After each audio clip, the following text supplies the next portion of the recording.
Hey everyone, I'm Tassinix, and welcome to Plotting and Scheming, which will be covering Season 55, 5 versus 5 Grand Arena Championship, Week 3.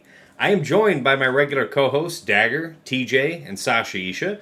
Gentlemen, I went 1 and 2 this week. How you guys doing? How did you do? I don't know, Dagger first, since you guys usually kind of wait for the first 10 seconds to see who jumps out. So, Not only am I not dead, I went 3-0. fantastic. That's great. Are you back into triple digits yet? See, double digits. Fuck you. All right, good, Double good. digits. Well, and I'm glad, I'm glad you're well. Good to have you back on the show.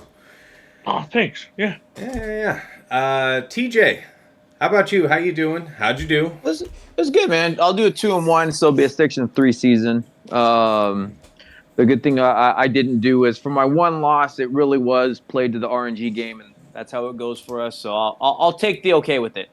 But yeah, 2-1, not bad. Very good, very good. Mr. Sasha, how are you, sir? Yeah, great. Yeah, it was a really good week. I actually, yeah, I mean, almost perfect. I did go 3-0, and what I'm excited about, a couple of things. I actually had two legitimate matches. I got to face Renee and Zid, Okay, both fun okay. matches, and then one sort of the obligatory Rhodium. But making it extremely cool for me is, I don't generally enjoy fleets. My defense held well enough in each of those matches that I never needed to attack their fleets. So I cleared their ground, Wow. and I didn't bother on fleets, and that was such a personal victory. fancy So, The flex, man. yeah, it's not, and fancy D I over didn't mean here. it as much of a flex, but it's more like I just genuinely don't enjoy No, fleets. So no, I'm like, you just elbow drop those hoes. That's what that is. That's what Yeah, that yeah. is. You're like, I I that didn't is mean it not as how a I'm flex, looking but my opponents were all shit. Right? Like, It's Those guys are really not good. only They're do I definitely- not I didn't mean it personally like get that. a lot out of this exercise, it's also needless in this case. Okay, Do fair like enough. no, we love you anyway, Sasha. We love Yeah, your humble brags because you genuinely don't mean them to come off that way, but they're sometimes yeah. savage and it's fantastic. Yeah, it was more savage than I intended then. Yep, but yes, a good week, very good week with two really good matches. So that was fun. so yeah, you had one freebie with the Erodium, so it was 3-0 though. You just wow. Yes, 3-0. Wow, Yeah. awesome. Yeah, so I went 1 and 2, and that was definitely my worst week, and that was 6-3 season. So let's get into the details here of the week. So meta matchups. What? I What's guess up? I went What's up? 7-2 on the season. Sorry. I guess if we're saying our season records, I went 7-2. Okay, very good, very good. Yeah, you had a killer then. Yeah, it's good stuff. I'm excited because I think there's going to be new faces that we'll be seeing, next season. Like I saw more new names. I have hope for the future, kind of a thing. All right, yeah, meta matchups. So first one, I just wanted to talk about Queen Amidala here for a second, guys. Last week we discussed how your best odds of impeding that were having GK, and you can decide who you want as your fifth character from there. But I know that before we went live here, you guys were reminding me that Xeris. I know Sasha and Dagger in particular were mentioning that Xeris is usually your best option for a fifth because her presence alone prevents Night Sisters as a counter. Completely fair. But me, I used gas. I had to use gas against one with GK in it just once this week. And I think if I, played it faster, I was probably one of those just a little bit too deliberate, classic me things. But I did get it down to just Queen Amidala and Master Qui-Gon, which I want to say I just cleaned up with Wampa or something else. It was not anything too crazy to deal with at that point. I forget exactly what I used, but it wasn't so bad once it was down to that. I saw Fatal, though, get it down in one go with, I want to say, 2 or 3 of the characters remaining, so it was still rough banners, but nonetheless doable. And you're expecting rough banners when you do that counter anyway. So I don't know if you guys had anything you wanted to throw in on fighting Queen Amidala this week. I'll let one. Go ahead, Declan. Go ahead. Well, I technically timed out. I lost. I timed out once because when Gas sat down the first time, they killed fives. They're a bunch of assholes. And then then when he sat again, they killed the other 3 idiots. They can't do that. Shoot So them. then I timed out just counterattacking into Queen Amidala and DI. Yeah. Jeez. I used the Riva counter each time this week, and they trigger so many death marks that it felt smooth is too strong a word because they beat the hell out of the Inquisitor sides. But like on one of them, I had all 5 Inquisitors alive, and the other one, I think it was just down to Riva. But it's that was the one I felt comfortable with. With Ninth Cron or Riva Cron? I did. I used Ninth Cron and Ninth Sister there. Yeah. Okay, that gives you a lot of extra bulk, which doesn't bode well for people who want to use Riva Cron. Yeah. If you're losing sides with Ninth Cron, like that's Yeah. Yeah, although I'm not sure. I mean, we've mentioned this in weeks past, but I don't know if they ever fixed that glitch with the Ninth Cron where the increased health only lasts through the end of their first turn. So I don't know, but I still used it. And to your point, like you still get beaten up. Mm-hmm. Yeah. All right. Fair enough. Yeah, but limping out with 58 doesn't feel great, but it's a W. I'm gonna call it 2 things. Yeah. And I've been trying to say this, so we'll call it 2 things. One, if you're specifically trying to mitigate gas, and I'm going to keep saying this, the GMY as the 4th over Xeris is the one that had the best hold rate. I set the same way. We went through the same stuff. I went through and looked. The one time I set GMY, had a really good hold with my queen. Like so the value of having foresight must be worth all the extra buffs you're giving. I'll tell you, gas. I showed it. I showed it like between the scheme team, right? I was showing it. It was a literal full just dodge. Like everybody, like they did one turn go in, everybody came back out, and I know they used gas. I didn't use GMY because I had a really good shock that Dagger gave me some specs, and we were looking at it, so I did that. Every other time it dropped, the only time I had it hold really well was the GMY. So I know that they had to try gas, even though I don't have the data out. And anytime I faced it, I was getting low scores, but the gas, if they didn't have the damage reduction, so they had the product disruption, so everything went as smooth as can be. Low banner, still good clears with the gas. Mm-hmm. No, I 100% agree. I think the one downside is that there are a non-zero amount of people where if you don't set Xeris, they're going to pull the trigger on Night Sisters, which was like 70%. Yeah, I took the gamble. Just not something I wanted to let them roll the dice on. I took the gamble on it was because you look at the prevalence, right? I've shown the history is once gas became the thing, I went and looked and their history showed they were going to try gas and nothing that they indicated. So I agree with Dagger that it's something you don't want to do it, but that's what the scheming does. So that's what the plot does, right? We're looking at the reviews of the people and what the people are going to do. And I saw it and it's true that the GMY just literally locked them out from what I could tell because they weren't in there for very long, maybe 2 minutes, maybe 3. And when they came back, full team, still alive. Okay. Well, all right, fair. Next matchup I wanted to briefly cover was Slacker. So, in weeks 1 and 2, I used Bane set to get through whatever kind of Slacker. It didn't matter. But mostly I was fighting those supercharged, slow speed, high health, high offense Slacker with the Bulk 3, Long 6, and the Slacker level 9. So extra punchy. And it was working for me. But this week, I started off the fight, as I always had, using Bane's Third to open. So their entire team had their cooldowns reduced. And Faust counterattacked, and his basic dispelled the taunt off of Bane. And then Slacker basicked onto Bane, and Bane was no more. And I'd never seen that happen before. It was inconceivable to me that could happen, because I think I tried something already on the fight, and trying to be cheeky, and it failed. So Bane was like okay, all right, let's stop clowning with this and make sure we can get through, and then just blown out. So I did end up getting through, but it was terrifying. Sorry, what's up? Bet you went through that shit again. See, that's the thing. And I was telling you about that before we went live, and then your smart ass is like, "Yeah, but you won't do that again." And I said, "What are you supposed to do? Use the middle and dispel, and hope that the fact that they have their specials is supposed to be better." And you're like, "No, basic, and then try and set them up on a later turn." But I think you're anytime fine. you use that third special, this condition will exist. It's going to be the 85% that you're going to get the one chance where it's going to be bad luck. And that's just what it's going to call it, and that's what I would break it down to. Because I don't think you change anything on the fight. And normally, 9 times out of 10, it's going to work just fine, right? It's not going to be the perfect storm of Foss goes in, and then there's nothing to stop him, and then they kill your Bane. If you were curious to how unlucky you got, Foss has a 50% counter chance, and then his call to assist can hit any one of the 4. Right. And then that's what Slacker I'm saying. has a 1/3 chance to target Bane.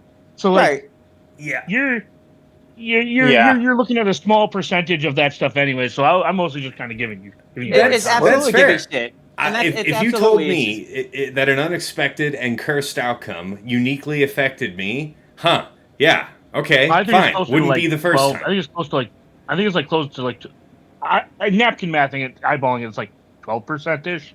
Yes, so that's why I went 85. That's why I went with 85. Yeah. It's just a high bar of these steps had to have taken place, and you got the perfect storm of what happens. Mm-hmm. Mm-hmm. Well, to add, I think within 24 hours of us recording this, that Bane Cron that I suspect is a critical dependency of that counter is disappearing. I don't know, man. I mean, you get the 2 against that Slacker. The Cron's gone. I'm saying, but Bane in general is still a great monster. We'll find a great use for him elsewhere, but you can't cheese with that Red Trooper continuously. I had bad luck. I had the bad luck of I was the slower JML on SOK for my round 3, but guess what happened? Just blown out from just a great setup. I'll own up to maybe a move or one being off or something like that. Mm-hmm. But when my people went away and they didn't get to play, I was a sad boy, and I had to make sure because what was left. I had the key pieces pulled out, but I still had a Foss there, and I think a Fu. And you just don't get to play with SOK right now. So I'll leave. I think SOK deserves to be in the meta because, man, when it's bad, it is super bad. And so the only thing I could come up with in my mind for what I had left, because I had Leia and a couple other things, was I had to take my own SOK because you already know, right? You're starting with the preloaded SOK on a monster of a Cron right now. It's like, all right, I'm already downward, and I let anything go. You are just going to be hurt feelings, and I was not allowing that to happen. Knowing how heavy my opponent sets, it got me the win. But at the same time, it's like you don't get to mess with SOK on a loaded SOK. You take proper, or you get disrespected, and your game's over. That's fair. Yeah. Anybody else had something to add on Slacker? Go ahead. Oh, no, say not applicable. Did not fight. Oh, all right. Didn't see a Slacker on defense all season. I know next one, of course, has to be Gungans, and that has just been continuously a plague to me. Man. My last round, we'll never know. We'll never know how good things could have gone because I might have lost it anyway. Because I have before, even when I thought I made the right decisions. But I think I kind of bungled my Leia attempt at first. Then I had a series of unfortunate and terrible Didn't you do events. Bane? Didn't you do Bane? Bane and Sass. And by the way, I'll mention that. I want to cover that for my offensive gamble. But there was a great lesson learned. Because I managed to lose a 97% winning counter. So... that was good. It was good. Well, I enjoyed the experience. I want to comment, which is funny to me. I'm glad you enjoyed it. I don't think I would have felt the same. Mm-hmm. What's funny to me is I brought it up, right? I went into the GG data because I'm going to say I had a great experience finally getting my Leia to work because every time I tried it, it's failed. I tried it this last one, and I took the gamble where having bad experiences. And to me, it was super easy. I took Mon Mothma and Krex, and it showed 100%. And then I tell the guys about it because I'm so excited to win. And I'm like, yeah, Tass, we talked about this. This is super easy. And Dagger's like, no, I saw somebody do this, and they got their ass blown out. I'm like, damn, so it really is that much of a variance where it's like, because I lost R2. Don't get me wrong. I took the ability block. I had really good stats on the Kron. It was really good offense and crit damage and all that. And I'm like, okay. So I see it because Mon Mothma getting to do the heal, and then clears off all of the bullshit and the frustration. So I get to play, and it was like, yeah, it felt good, Tass. And it's like, then Dagger comes back and tells you, no.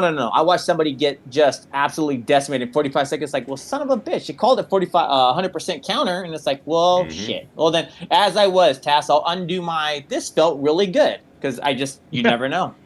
No, that's the problem with Gungans. Every time you win, it feels like you win running away.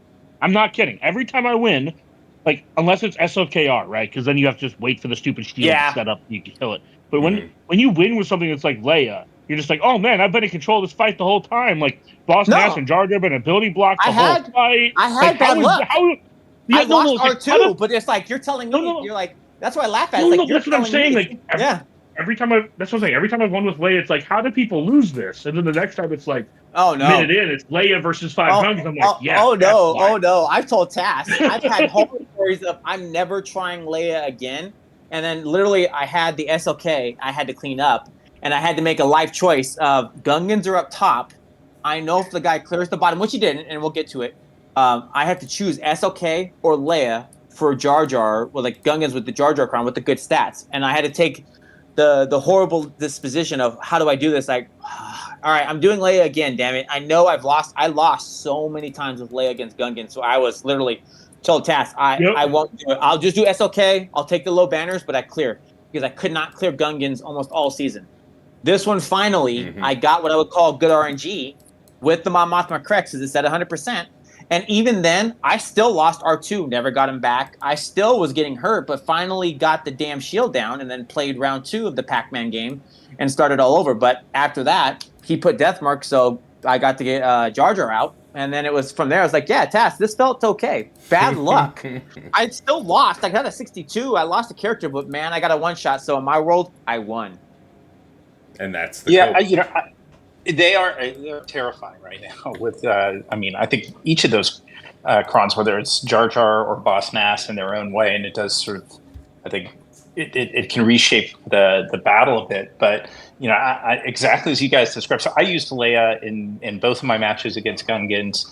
And the first one I did what I've been doing sort of since that cron came out, which is Leia, and the 4th and 5th is Drogon R2, but then adding on Jin and Adrad. And I swear there's some change in targeting priority of Adrad relative to Jin, because it used to feel like, hey, they're going to just foolishly pound down Jin when she can't die, and they leave Adrad there. That does not seem to be the case anymore. Like, you have to remember confirmation bias for you here. I tried that twice, and they killed Radis was the first one dead. But you have to remember, they put out that target to where they can stop that from happening because they take those million turns.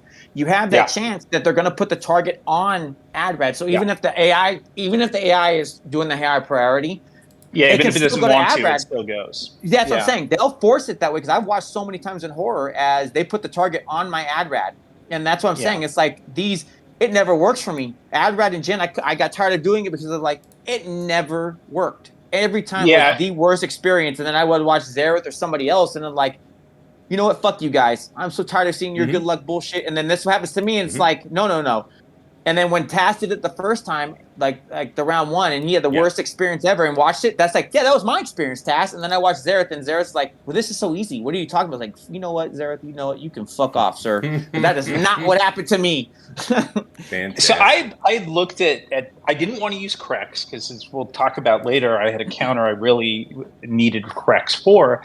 So the other thing that I went through the .gg data, and there's such small sample sizes that just like we're all talking anecdotally here, it's like I none of it was super reliable, but I loved the idea, and it felt good. Again, one data point of just adding additional tanks. So I did Old Ben and Baze with it just to create other targets. I saw that data. And reduce the mastery of the Gungans. But even then, did you look at the numbers on that percentage? It wasn't 100%. And that was scary to me because I was looking for only hundreds. And I'll tell you where I was doing the gamble because Dagger and I talked and what I was going to have to do. I didn't have to from around 3. There was a setup where I needed Crex. but I had to gamble that he wasn't going to be able to go because he couldn't clear the bottom, right? So lo and behold, JMK and Gungans on the bottom literally held me for round 3. We'll get to that, but yes, I was on the delay because Dagger and I talked, and he brought up a counter I was going to possibly need, and I'll talk about the split and all that. But yes, I was going to need Krex, but I had to gamble, and the only thing I saw that was 100% on GG when you put all of the things together was the Mon Mothma Krex. And so when Dagger tells me, it's like, no, I saw somebody use that and get blown out. I was like, well, then why the hell didn't it track? Because I only saw 100%. And my sucked ass. And I lost a character, but it was like, it still went okay. But I watched Task. Task had the go watch the video. And it's like you could put like the Jason music on because you know it's coming. And then when it comes, that's right. That's right. I'll throw out one thing future looking for you though, and that I actually had the opportunity to do. I didn't do it again because I was preserving for a different counter, but I happened to have I think I had 2 of the new set 16 Datacrons ready for this season. So I leaned in and went, and I didn't change up what they were significantly, so it was kind of what initially rolled. But one of them happened to be the Sabine Wren level 9 bonus turn. I saw what that and was. I was super curious. Yes. So I didn't use it because I wanted to be able to keep my Phoenix squad. But you think about the Gungans, as we've all been through it, that awful feeling of why won't they stop taking turns? Yes. And I'm like, oh man, if I could just get somebody that can go intermittently, particularly one Sabine does damage 3 times on her basic. Seemed like a really cool option. I am so excited for that, and I can't wait for the in between because where she goes on Mando or Phoenix is going to be so cool. She might be able to, again, in later 5 seasons, if Phoenix can hold up through the initial Gungan onslaught, she may be able to create a Phoenix counter Lord, to Gungan. let that from your lips to God's ears. Right? Fuck this team. Yeah. Yeah. I'm going to say the Kron. I'm just going to say the Kron. It's specifically both of them suck to fight, but the Jar Jar one is the more heartbreaking because you feel like you can fight back against that one because you know that you got a long way to go through that Nash shield. Okay, you do. All right, but the hard lockdown, the you ain't going nowhere, that you can just sit there but somewhere between every 30 and 45 seconds have the opportunity to click something, and then the rest of the time just watch your people die. It's like playing double dutch, but you don't get to go double dutch. You just watch. You watch the ropes. You're going in and out. Okay, I get to play? No, I'll come back then. I'll come back and check in a minute. Oh, I get to play? No, they're still taking turns. I think you even commented out, Taz, where I laughed at it. You were at 30 to 45 seconds of watching on your SLK fight, and you're like, oh, I get to play? Nope, I don't get to play yet. I'll just sit back and wait. Thank God it's okay. I'm going to go back in. Nope, I'm not going to get to play. Gungan fights are banned in Texas, and if you don't understand that reference, it's because they banned That's awesome. Pornhub. That's good. That's they banned Pornhub. And you're just a minute and a half of watching yourself get fucked. They're so bad it's banned in Texas. Fantastic.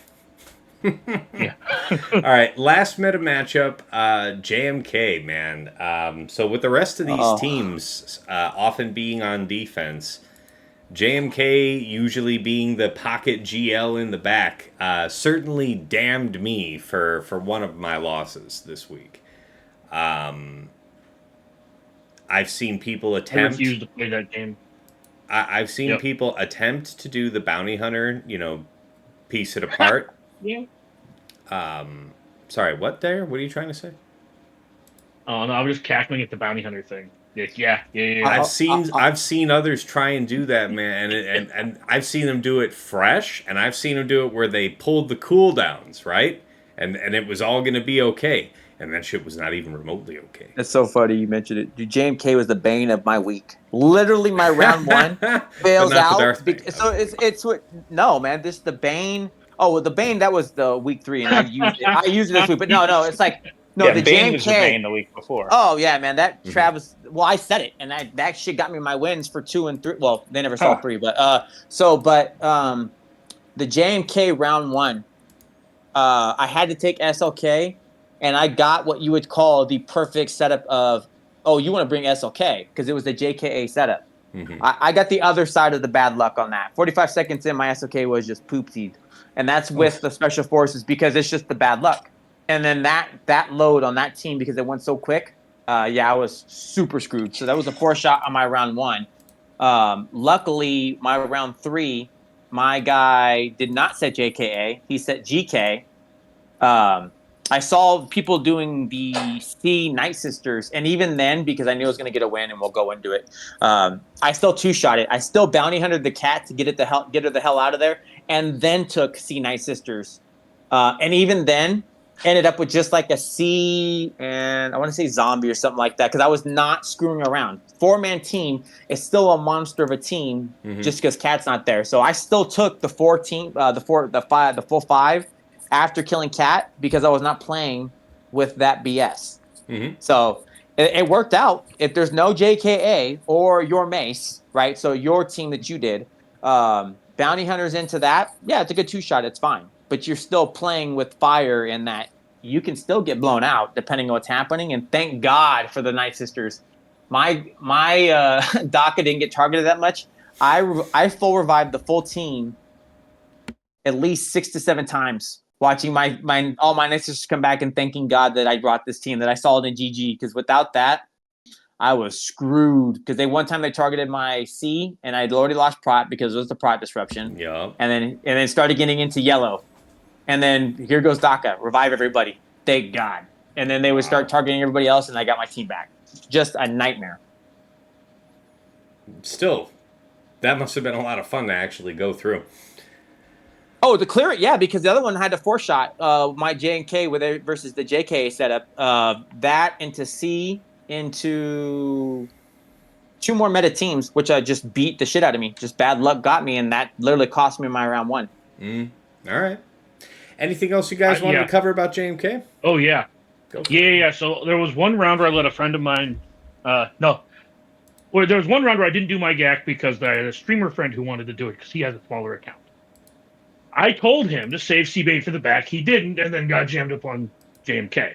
However, every time I played, 100% I will lose. I will 5-shot something if I have to. I'm getting to that back wall with C plus Bane because I ain't fucking around with JMK. Fuck that. Yeah. The only 100% thing is C-Bane. There's not even a play. No. Yeah, was not. Gator don't play that shit. Nope. Right? Like, hashtag worse. Yeah.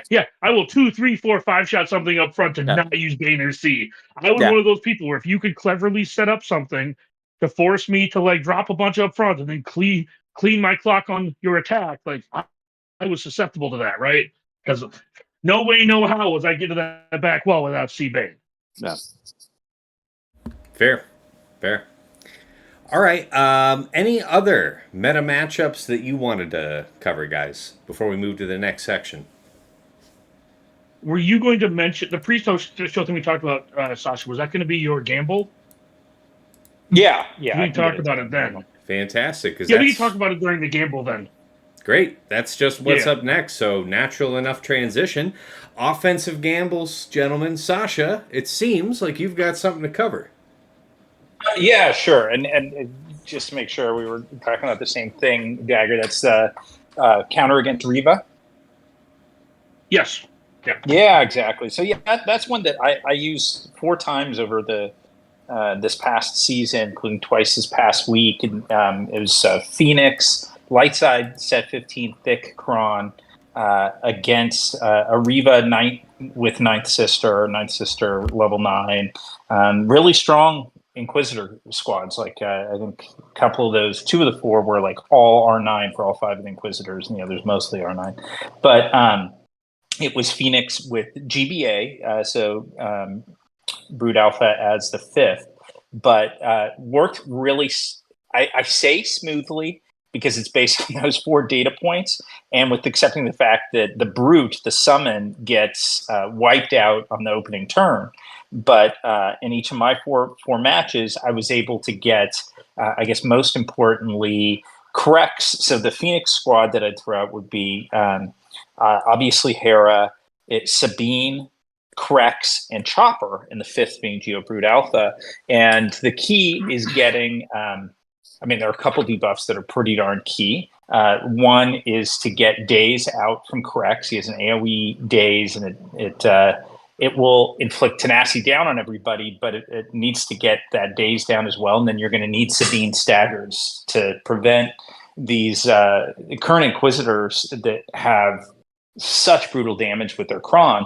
And so for me, it's worked in each of those. And they've taken somewhere between 3 to 4 and 4.5 minutes to whittle down the entire squads, but they've ended up with 65s. Now, I think what I've underappreciated is that, like, getting those debuffs out and having them land are absolutely critical. Like, I mean, you may not completely lose, but boy, you're at a high risk of losing if you don't get daze and stagger out. And Dagger, you were saying, like, you've witnessed what can happen, and you know, while it can come back, it's tough.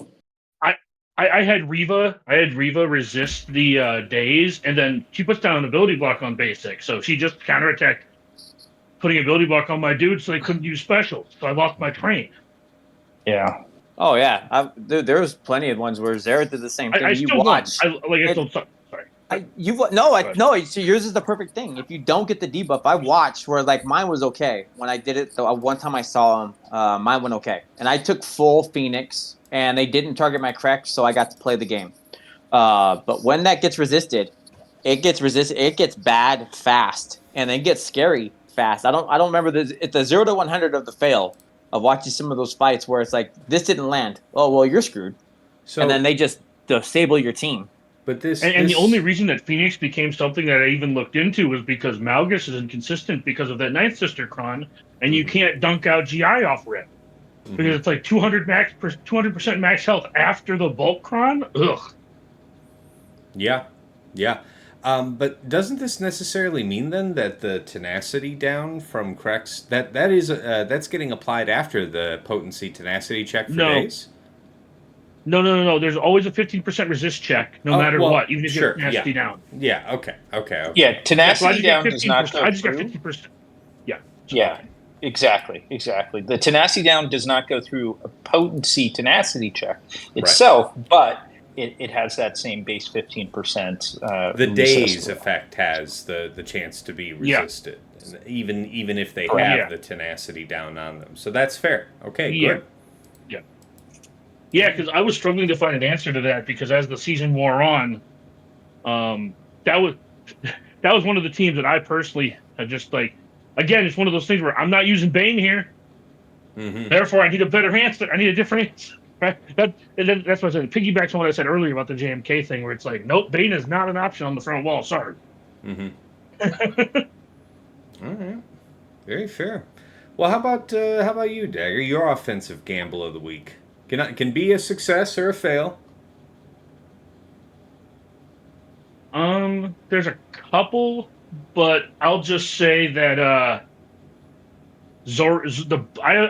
set the Ray plus the Bros plus Holdo. So my Zori team on offense is, it's some combination of, like, Finn, Zori, and then it's like Rose, JTR, BB-8 kind of stuff, right? I just want to be clear. Like, getting to beat GG Stap and Trench with that was just chef's kiss. Wow. Yeah. Really efficient usage. To jump in really quickly, kind of just interrelated to that, one thing that was a risk that I took that ties to the squads that Dagger just described, that Ray with the Holdocron and the Resistance Bros and Ben, I mean, it's a really tough squad. Like, Dagger, you mentioned you've gotten some hard stops with it. GG Stap against it does surprisingly well. I didn't tell people I have arena testing. I have arena testing of me doing that on YouTube. It's unlisted. I've shared it with some people. You sometimes time out with her in alt, but oh man, that is just such a clean counter. And this is an arena without the Cron. Yeah. And when I say clean, I mean it's like 61. But, like, you don't feel like you're going to lose that at any point. It's not something I ever risked in GAC because Seer is so clean against the non-bros. But if I had seen a bros, like you said, almost assuredly I would have tried GG Stap. Cool. Yeah. Okay. Nothing else we needed to cover about your matchup then, Dagger? One other honorable mention was I know TJ and I talked about Tuskens versus GG Stap. Yeah. I almost lost that shit with bulk, TJ. I did lose one. I had that round one. All I of think the I had shit two that worked people all season. with him. It's worked every time. Don't get me wrong. It's worked every time, and it's a really solid counter with R7, R8s, and you have good mat, and then you have good bulk. So you want those pieces to go in. But I had the same thing. I had it fail one time, my round one, and it was just the perfect storm again, dude. But I also had my seer fail against a non-bros Ray, where it was just You that's just what had I'm TJ saying. things doing TJ things. Oh, it was just it was super stupid. I'm not like I said. My round one went to not too much on defense or things like that. It was just literally I got called out on bad luck bullshit that can happen in it. But do you know what did work? That where I was failing that week too. My GG step on the full Zori team happened to work. Everything else was failing that I needed to work, but the one thing I was like, man, this is probably gonna fail too. It actually did work. So it's like I'm not calling that my gamble. It's just like it was just one of those rounds where it's like, all right, so the game wants you to throw your phone. They need you to get a new phone to start over, and it's basically their way of doing that because that's what they did to me. Okay.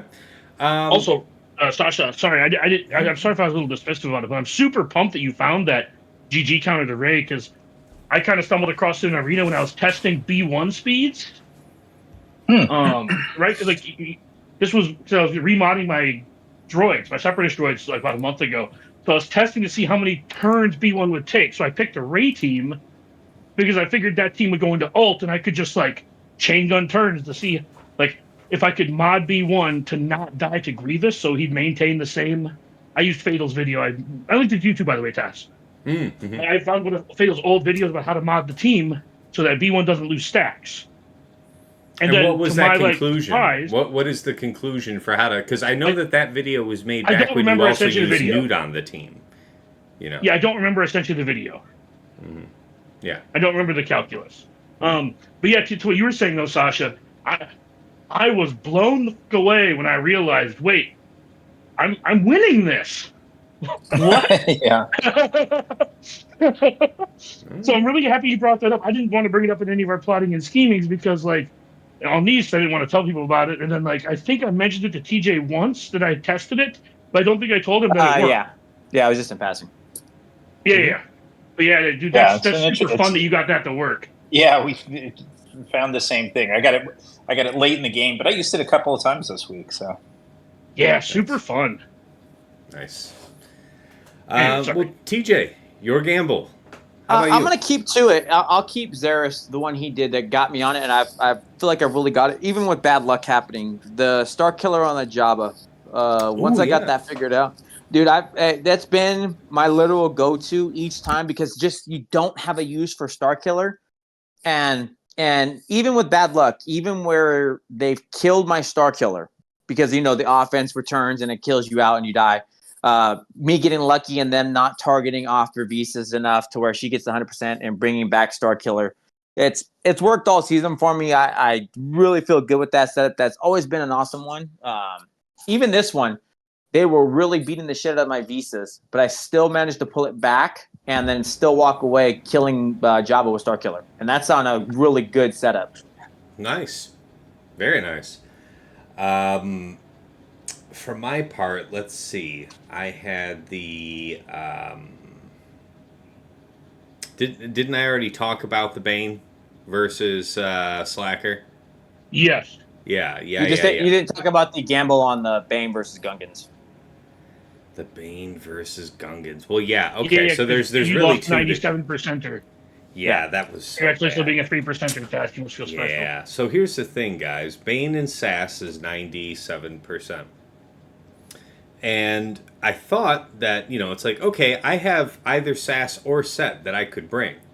So, big braining it, I'm going to take the higher win percentage. And I'm like, well, what makes this the higher win percentage? It must be that because she's not as thick as Sith Empire Trooper, she dies sooner, empowers him sooner, and that must make a difference in closing out the fight.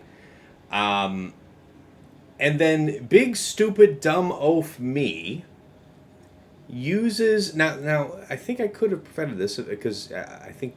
Yeah, I could have prevented this using either third or basic as long as I was careful who I was hitting. But I use middle, put her under stealth, giving them only 2 targets to hit. Red, the summoned red trooper, or Bane. Yeah. And then they were like, right, so Bane then. And then they just went all in on Bane. And then Bane was dead, and then Sass is under stealth, looking, just looking back at me. You stupid shit. Yeah. Yeah. So less, it was like, I thought this was a sure thing, and then it turned into a not sure thing at all. But at least I think I understand why. And also, to deal with that other issue with the one that I talked about with Slacker backslapping Bane, if this is something I want to do going forward without the Banecron, I think it'll be with Talon at his side for this reason, which gives me... Which is cool, because you don't have to worry about the Banecron, considering the Banecron is gone. So exactly. That is irrelevant. Well, that's what I'm saying. In absence of that, it was already a little sketchy here using it. So without it, I feel like Talon is probably a good partner for him going forward, which gives me kind of like an edge case for maybe eventually taking her to Relic 9. Dagger hates the only thing that, I'm going to... I think the Relic 9 Talon is actually a really good idea. Here's my concern. Bane will not be the counter for SLK, I'm pretty sure. Sure. That you had the 20, you had all this buff, you had all these good things. SLK is a fucking monster who is now going to take everybody's lunch money because these Shore counters were built into crons that are not there. So we'll talk about it in the in-betweens, but SLK, dude, is now hunting bodies. Like there's a big different game that we're gonna play. Oh, right now, yeah. There's just not a lot of answers where you have to really be on point. So those slow, heavy SLKs that JML's not. It's like, yeah, you're in trouble now. Especially on the ones that have like the Retribution or these other things with that level 9. Whew. It's gonna be a scary time. Also, to just so Tash is taking a dig at me there, I think, but don't worry. If you R9 talents, you wouldn't even be in your bottom 15 R9s.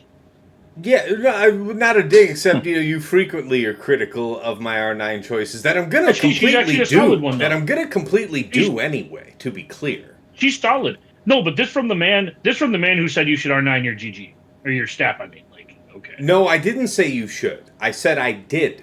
You see, this is you not watching the stab video. See? No, you said it on one of these shows.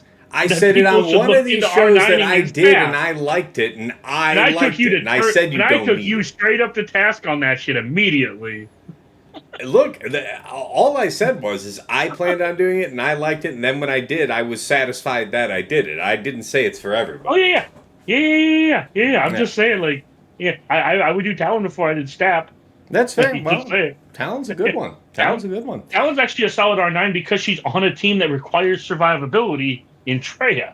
So if you had excess R9s to throw around, like Nihilus, Scion, Talon should be on that list if GAC is one of your main enjoyments of the game. At least up in this neck of the woods, for sure. Yeah, correct. Yeah. Because you're fighting R9 Inquisitor teams, so it's like it's an arms race.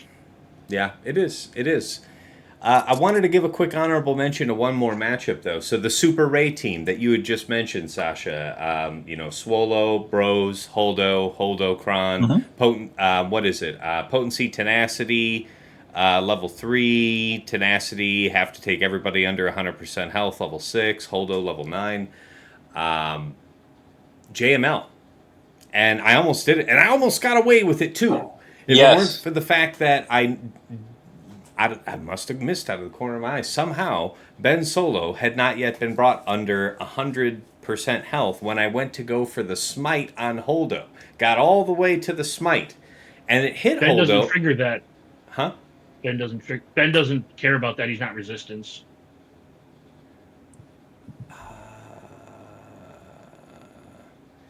Then I'd have to go back and watch the fight. But what happened is Ben probably died and came back and gave everyone instant defeat immunity again. No, and then you tried to blow up Holdo. Maybe. You know what? We don't have to put it to chance. I could find that one real quick. Hold on. Yeah. Anyway, sorry. No. I thought that too, but that's why Seer kills only Ben. Right? If you Seer that team and then only Ben is dead, it's like, I know what you used. JML versus Ray. Okay, here, we'll see what you guys think of it. I'll drag it right on over. We're getting like actual substance here. Like real footage here. Okay, so here I go. I guess we'll just watch it full out. It'll take a while to get where we're going. But, I don't know. I'll try to... Isn't there a speed up? No, there isn't a speed up, is there? On the replay. You can't do a 2x? Settings. Playback speed. 2x. Boom. The future is now, boys. See, Ben doesn't have the little running man above his head. Yes, he doesn't. He doesn't. So I'm not. I won't argue that there. I'm actually just trying to think about why. So it's possible she might have had the instant defeat immunity. I guess that must have been what You're it was. asking why he doesn't have the running man above his head? No, I'm asking. I'm asking why the smite didn't kill Holdo, and my guess is what Dagger said, but I don't know. I didn't recall seeing it at the time. So if it is, it'll give me relief to have seen, what it actually was in the end. Better that we all know. But the point is it's like, this felt like I had something here for until I saw that Holdo didn't get smited. I thought that I was really on track for something, because you'll see, we end up hitting pretty decently later, stuff like that. Okay, so she's taken under. Rewind. Wait, you tried to do your smite right there, right? Only kills. Only your first smite kills. You just smited her. Right, that was your smite. The smite was for Holdo. But you wasted it. Yeah, but she look, both Poe and her team. have the running man. They're right there. You can't smite. Has the running man. Yeah. So it was Poe who wasn't. Okay, so it was the fact that somebody hadn't been triggered yet. Okay, fine. And you only get the first one, so you just wasted it. That was it. Well, all done. I expected that this was the one that was to kill. So yeah, but interesting that also if you rewind, she still had it too, I think. I don't think it was her. I thought maybe I was wrong. Yeah, no, she still had it. So even if you did blow her up, she would have gone to 1 health. Well, what I wanted to point out is actually she still had the blue thing. What I wanted to point out here is that see how much damage. It's interesting that even though the smite failed, exactly how much damage was done there.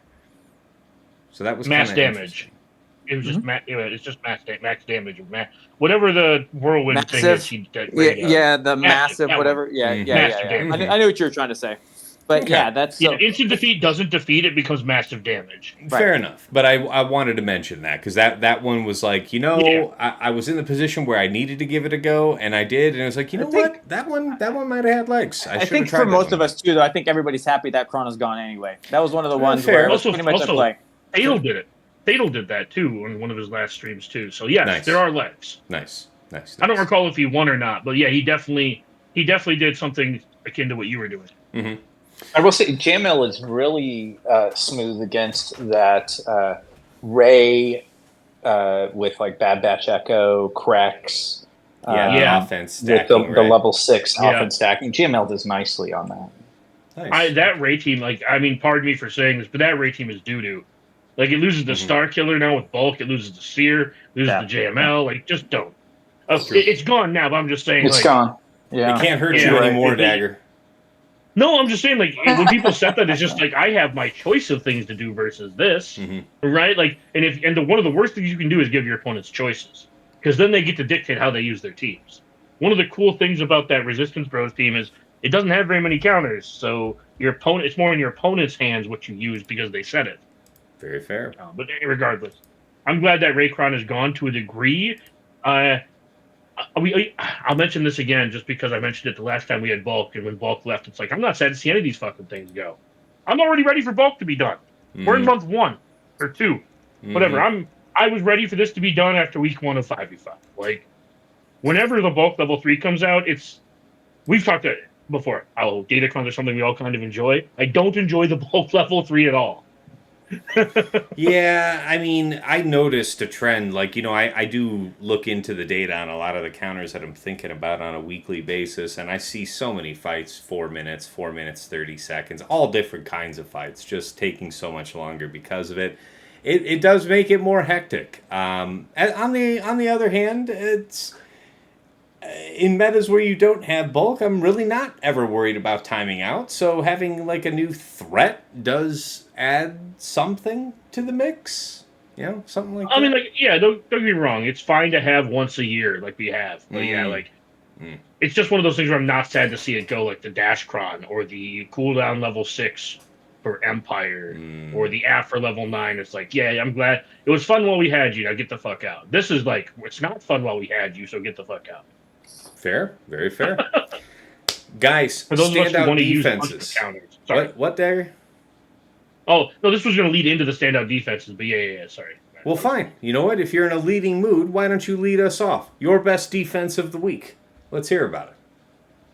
Honestly, Tass is going to laugh at this, but Stahl is one of my best defenses of the week. Really? You massive shit talker. You know what? You deserve to be served well by the Church of Saw.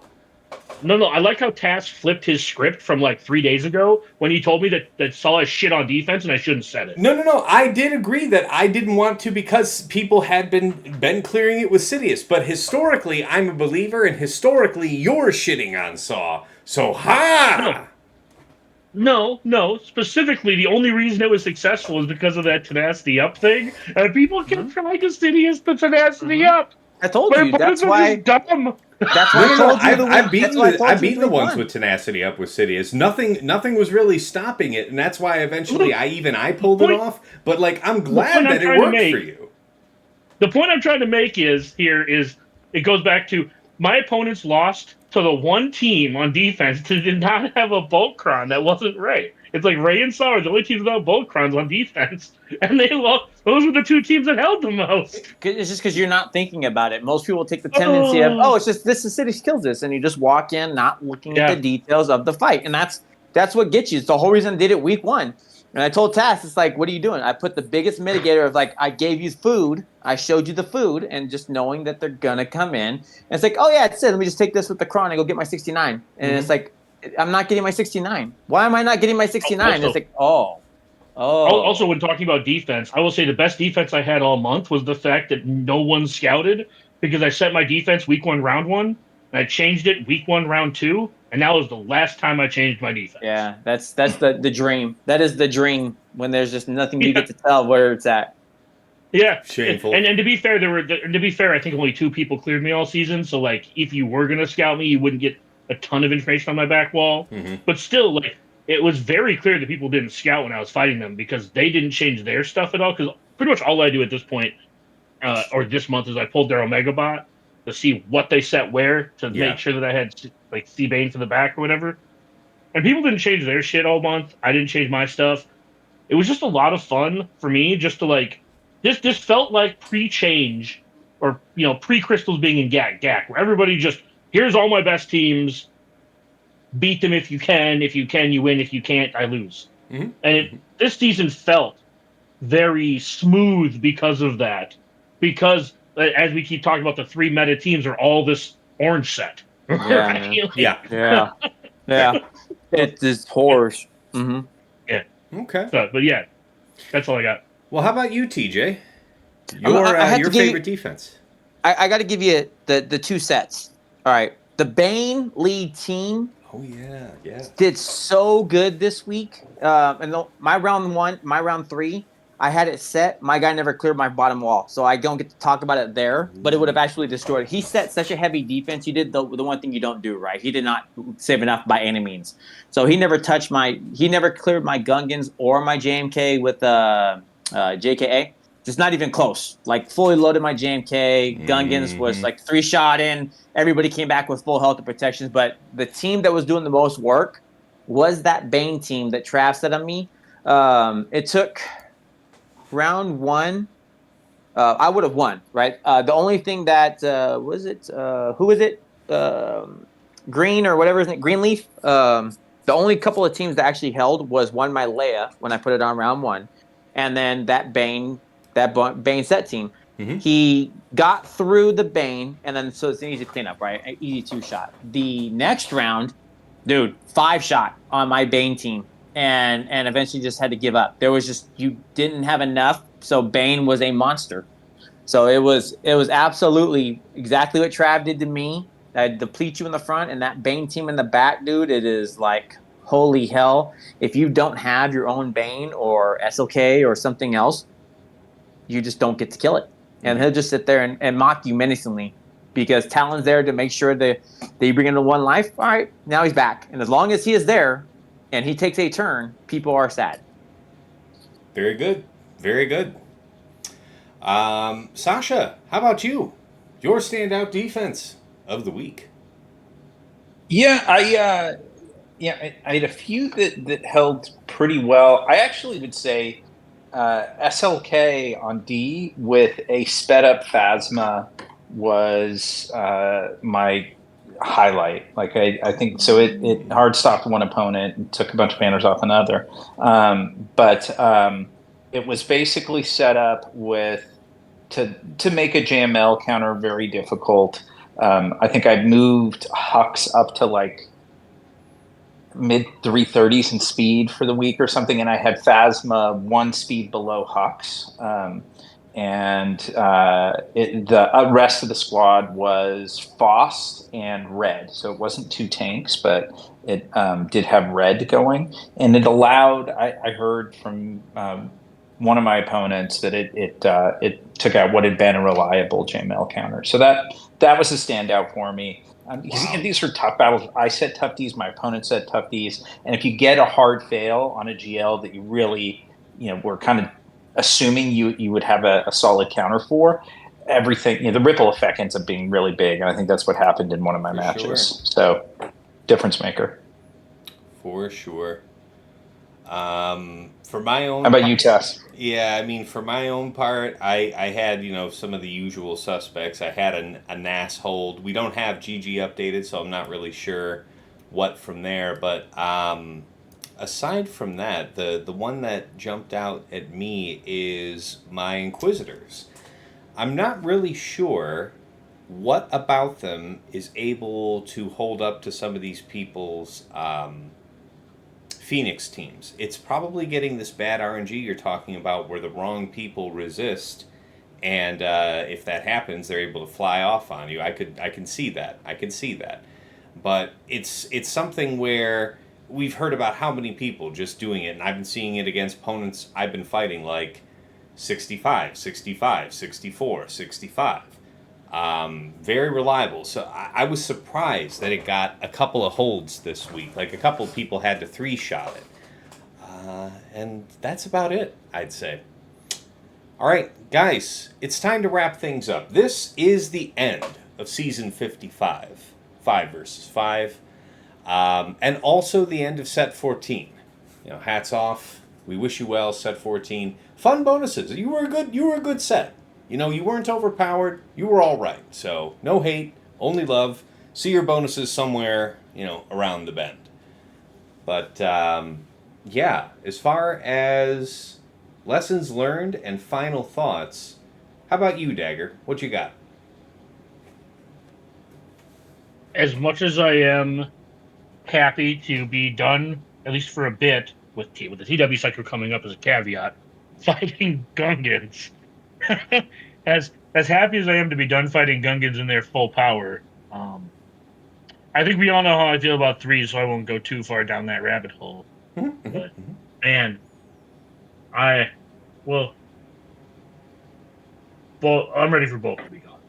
Let's say that. Okay, thank you for that lesson. I don't like the way that this crit. I'll give a little more. I'm not particularly happy with how the meta is shaping out. I do like that it's more one shot than it is like banner efficiency. But 3v3 is just intrinsically just one shot meta, even when 5v5 is banner efficiency, because you have so many teams that are unforgiving. So for me, this is just like one of the things that made like the difference between 3v3 and 5v5 kind of interesting for me was the difference in like their meta styles. And now that the 3v3 and 5v5 metas are more blended together, I'm looking forward to 3v3 even less than I normally do. There we go. I extrapolated. Well, I appreciate that ray of sunshine. So thank you. I appreciate that. All right, TJ, how about you? Your lessons learned, your final thoughts. What do you want to leave with the people? I'm going to go with the scary into the what I think is going to be fun. Scary. A lot of solved answers for the Gungans are now being removed. And they Come were next no time. fun in threes. Yeah, they were no Yeah. fun in threes, and this Kron is here still. So they are still going to be absolutely devastating monsters that we need to account for. With this new DC set, and how does this work out, and how does it look? Because obviously we're going to be strained for Krons because we're going into the new season. So that's my number one. The fun one I'm excited for, this Night Trooper. If anybody's using Night Trooper and they've got to use it, dude, it is so much fun. And that DC, if you get it, is bananas. I'm sure it is. So putting that together, and what I've watched on it, I am super excited to see what Night Trooper gets to do with DTMG, and the whole setup, and what's the right team. So that's my big pieces of where I'm a little excited. All right, fair enough. Fair enough. Sasha, how about you? Your lessons learned, your final thought. What you got? Lessons learned. It more just sort of reflection rather than like a applicable learning. But I really enjoy being back in a meta where it's not, one shots are a sure thing, and efficiency and banner count is what every match comes down to. I really enjoy that. So I'm very pleased about that.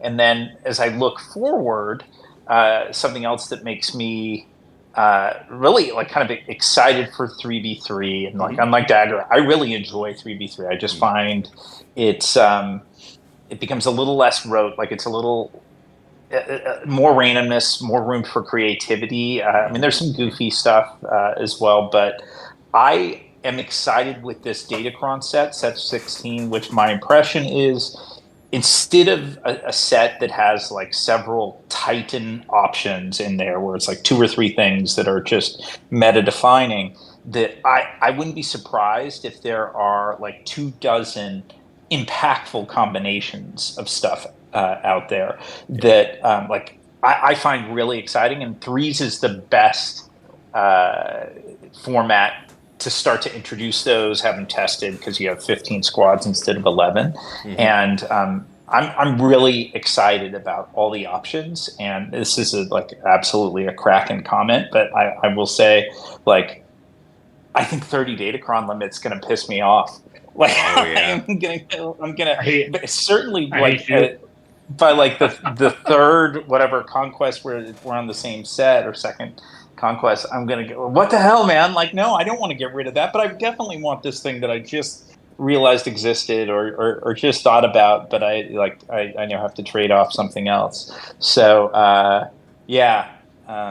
I'm excited. I'm excited for that going forward. I mean, part of this is my enthusiasm of actually getting to play the game again. Having 2 matches in a week has been such a treat. So outstanding. Yeah. Also, just to be clear, I don't hate. My heart has softened on 3v3 over the last like 6 months to 9 months. Don't get me wrong, but yeah, like there was one of the things that actually made me like 3v3 was the difference in the metas, right? Like what Sasha was saying, there is a little bit more room for creativity. It's a little bit easier to punish your opponent for stumbling, and now that 5v5 feels that way, that takes a little bit of the fun out of 3v3 to a degree, because like I was doing the same thing all season in 5s that I'm going to be doing in 3s. To a degree. Yeah, I hear you. Yeah, like I like 3s. I shouldn't say like I tolerate 3s for what it is, and I usually look forward to it, because 3 weeks of any one of these formats feels like a long time. Right? Any change is okay to a degree. Very fair. For my part, yeah, I actually had a pretty good time. I had a lot of fails, but I learned some great mechanics that I don't often interact with, and I actually had a lot of fun using gas on offense. So that's one thing to think about as the wheel turns and set 14 is gone, is think about, with this new Datacron set 16, how you're going to rotate your teams. Like, for example, Ray has been just a freebie here. Like, Ray's been a bulwark defense for forever now. And with this Kron gone, it doesn't. There might be something that emerges, but it looks like she kind of gets stomped for now on defense. So I make that. Oh, there are definitely things you can do. No, there are definitely things you can do. Okay, great. I'm glad to hear that because I prefer that. But the point nevertheless stands that look to rotate teams from defense into offense that you're usually leaving. Think about the new opportunities, and don't forget that with this new Datacron Set 16. By the way, my video for that just came out here. By the time this goes public, it'll have been out just a few days, so it should be available to everybody. But I made that with Aesop Rock, and one of the cool things about this set, for the very first time, you have this decoupling of the level 3 from the level 6. So it's possible to generate never before seen combinations of effects where you can swap the alignment after you've already rolled the 6 and the 9. Kind of cool. I really like that. But yeah, be positive. Be positive about the future is my message. I'm with you, Sasha. Boo Dagger. Shame on Dagger. Boo. What do you have to say for yourself, young man?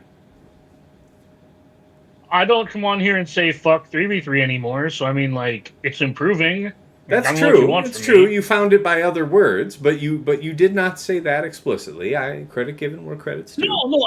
I literally just got done saying that like 3v3 over the last 6 to 9 months has grown on me to a degree with the level of efficiency that 5v5 takes, that toll on like your concentration and planning, and that kind of stuff. 3v3 is much more wham bam thank you man, right? Where it's like just I want to get in, get through these teams, and get out.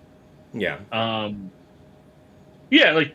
3v3's grown on me as they've differentiated themselves. They've now merged back into being roughly the same game mode, but one has more teams now. I'm on your side, asshole. Stop trying to paint me like I'm not on your side. No. He's the villain of the bunch. It's the three of us aligned against him, always and forever. That's the story, and I'm sticking to it. All right.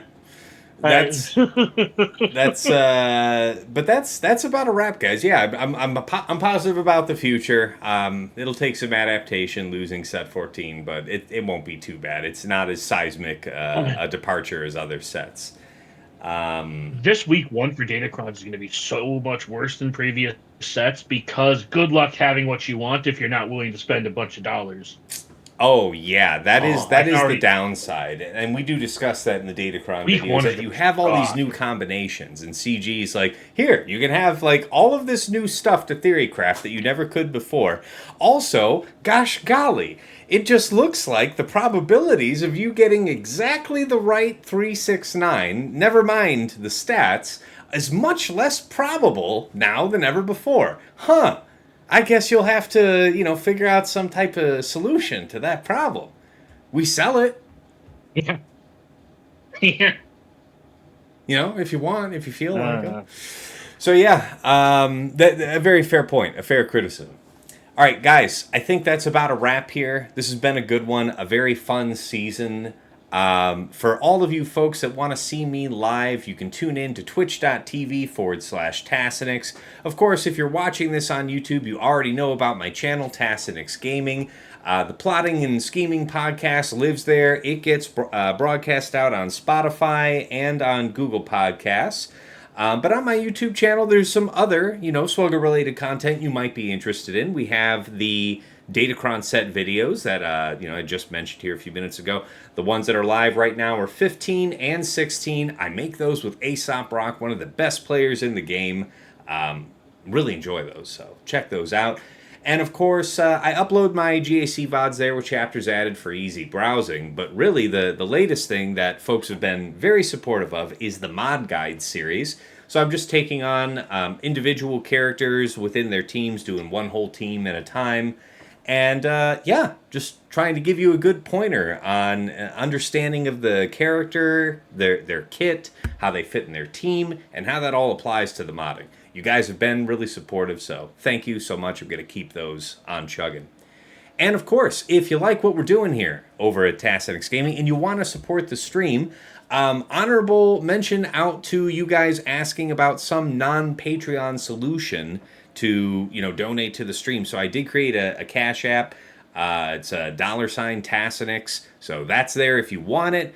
But I also do have the Patreon, which offers you some unique benefits. So let's check that out. Patreon.com/Tassinix. For any upwardly mobile GAC player, there's something there of interest to you. $5 gets your foot in the door to the TAS house, where, no, that's the wrong button, where you get the early access to plotting and scheming and my Datacron set video. So you can get, an advantage on there, an early drop on the lock for the week.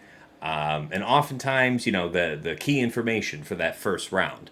Thank you so much to everybody who joined here at Andrew, White Wolf, Sam Vimes, Jobin4527, Stark Strategy Gamer, Raise Malbus, Brock Thudsteel, Renee Bebe, Deadpool Cow 28, Johnny B. Ottawa, JJ's Productions Twitch, Sweens 14, Darth QPPMG, and Arj. Stepping up to the $10 tier, that is VIP Access Plus, where you get the bundled Patreon access to yours truly and to OmegaBot. So if you watch at the start of my streams, I do that in-depth scouting report using OmegaBot on all of my opponents.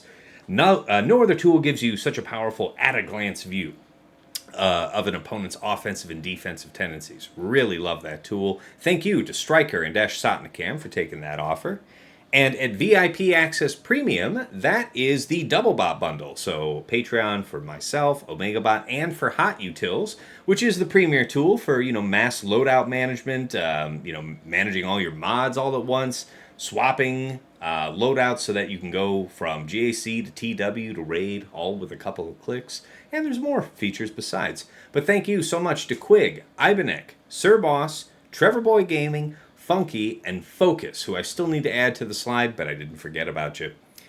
At the top of the heap, Ingesters Club Elite, the one, the only Nomad's Reaper, by far my most generous supporter over the years. He'll just pop in on a stream every once in a while and just, go ham. Hundreds of subs given out, thousands of biddies all in one go. Just an incredible guy, and really appreciate the support over the years, man. Means a lot.